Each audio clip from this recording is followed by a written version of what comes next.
All right, guys, here's another one. I'm here with Elijah. How are you? I'm doing well. How are you? Excellent. So you just told me you're in Montreal. Yes, exactly. So you were saying you grew up in the Eastern Townships and then moved to Montreal. I also live in Montreal normally. I'm actually in the West Coast right now, but how do you like Montreal? I mean, I love it. It's been home base forever. I've traveled a lot, but I've never really lived in another city, and I'm happy here. I went to school here, and so I don't think of living anywhere else, basically. Same for me. Although Vancouver is beautiful, Yeah, I love visiting. I'm not sure I would actually live here, but for the long term, I think Montreal is my spot as well.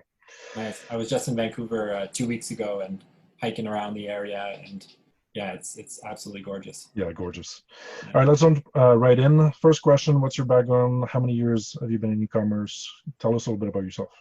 Yeah. Well, I went to school originally in music, so that's my first degree was in jazz performance. I'm a drummer as my main instrument, and then I did a digital marketing diploma from McGill a couple of years ago, and that's how I got into e-commerce. And so the website that I started is called musicprof.com, and it's basically like an online music school. There's no actual physical school. We basically match teachers with students.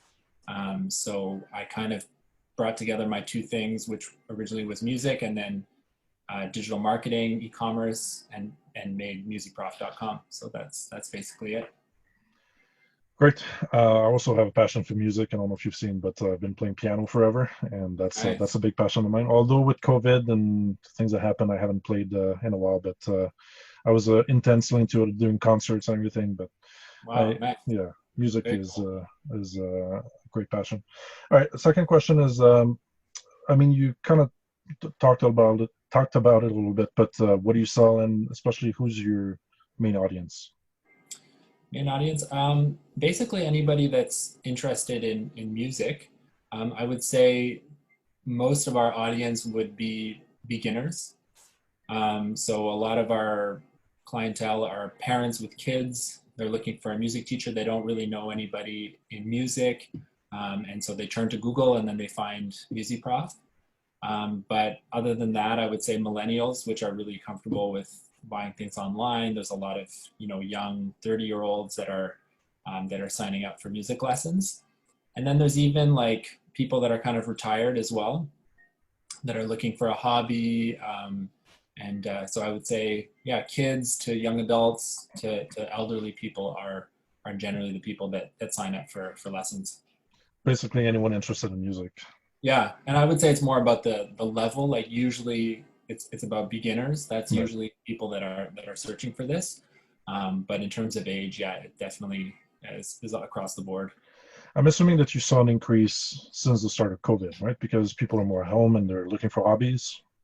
Yeah, good question. There has been a huge increase in traffic, Okay. but in terms of people signing up for lessons, that's not so much been the case. And Okay. I think it's because online lessons are a little less comfortable for people. People are used to the face-to-face lessons, so there has been a lot of traffic, but it's only since things had started opening up again that people began actually registering again for lessons. There had been a few, but it had gone down quite a bit, but traffic definitely went up. Interesting. Okay. Can you share a little bit what kind of results that you've gotten since you've started this? You don't have to go into specifics of numbers, but just give us an idea of what kind of results you've gotten. Yeah.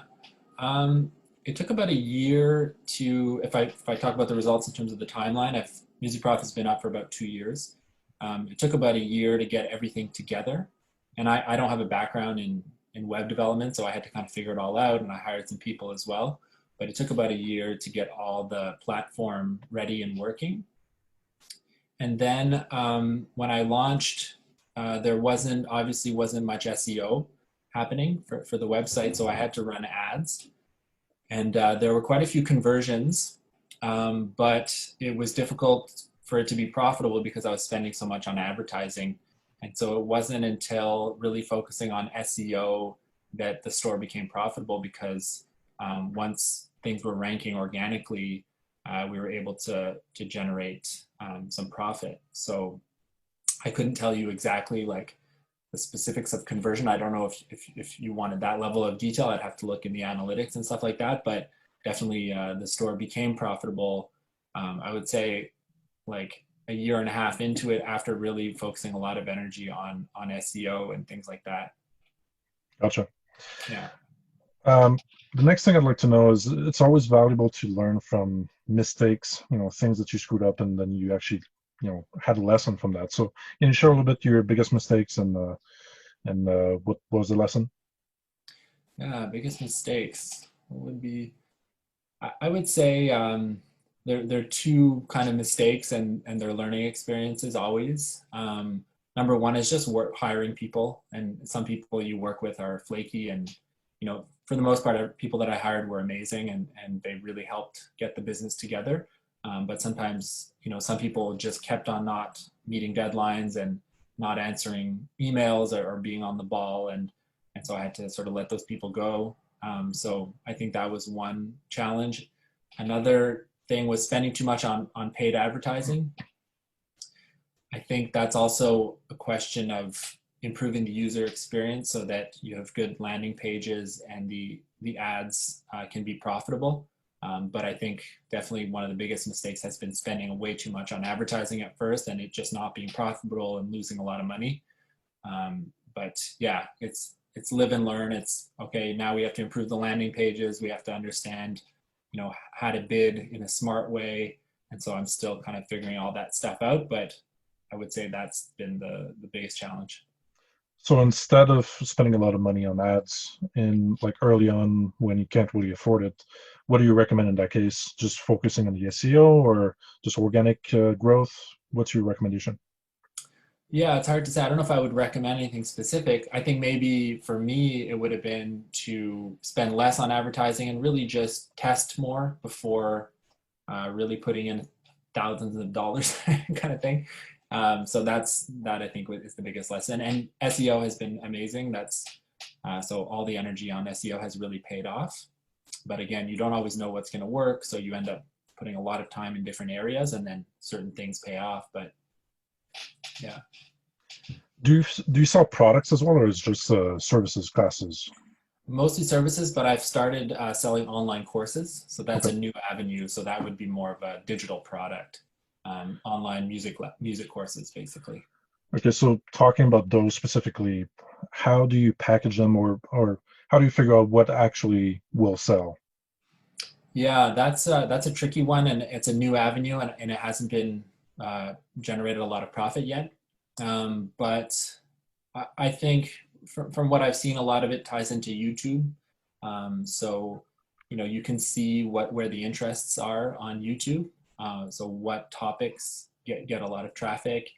So I have a few videos on YouTube that have performed really well. So you get a sense of what works, and then designing courses based on that traffic. But at the same time, I would say I focus more on these are my own video lessons and my specialties and the things that I know and can teach really well. So, part of it has just been focusing on my strengths and then trying to find ways of finding the right audience for those things. But actually, I had written a blog post on a certain drumming technique and I generated a lot of traffic through that blog post. So that kind of told me that this topic is people are interested in Hmm. this. And then from there, I went and created the course. So it's kind of like you get some results in one area, and then based on that Right. feedback, you can kind of at least have a bit of confidence that this might be a good avenue to go down. So it sounds to me like a pretty organic way to identify those products by testing out maybe different pieces of content or different products and then seeing what actually hooks, what actually works, and then Yeah, doubling down on those ones. yeah. One thing I learned studying at McGill was like really how to do good keyword research. Okay.